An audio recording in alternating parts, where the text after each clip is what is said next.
I'm walking the trail into the food plot, and I'm pretty pleased to see all the tracks and droppings on these trails, so it tells me they're starting to get a lot of use. You know, with wildlife, they need 5 key things for survival. It's food, water, cover, space, arrangement.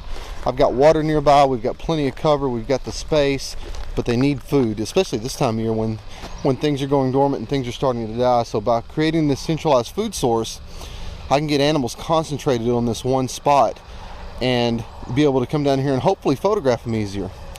But if you just look at droppings and you look at sign, I see some deer droppings there, pig droppings back there, some turkey droppings. If you look at just the sign, it's hard to figure out when things are coming, when they're not here. For example, when I walk down here, there's nothing on the food plot. I can tell it's been here, but it's not here. And just like eating at the feeder, I have no idea when they come to the feeder.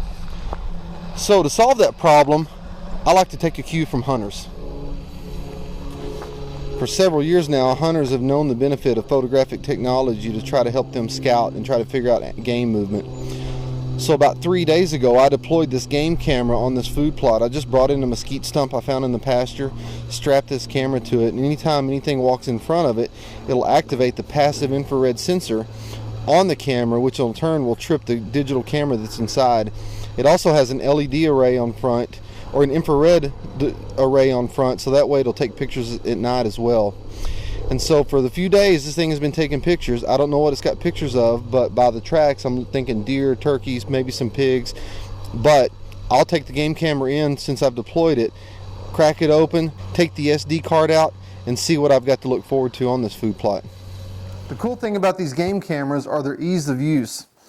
You know, you can use any model, but the particular one I use is a Wild Game Innovations camera. It's got this infrared panel on the top. Here's the camera.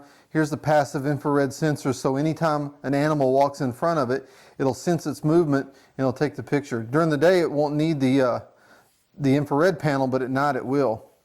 And this particular camera, although I don't use it, has a local Wi-Fi network that it'll create, so that way you can walk up to it and with your phone be able to look at the pictures on your phone instead of pulling out the card. If you open it up, this one takes 8 AA batteries. It'll last, if it's not really cold, it'll last a super long time on those batteries. It takes a pretty standard SD card that you'd use in a lot of different camera models that you'd find.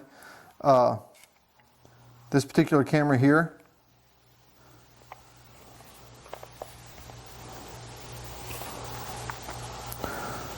it's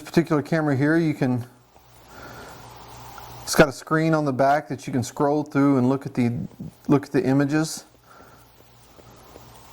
and without having to pull the card out and be able to kind of preview what kind of animals you're getting pictures of. And I can see there I've got a picture of a doe.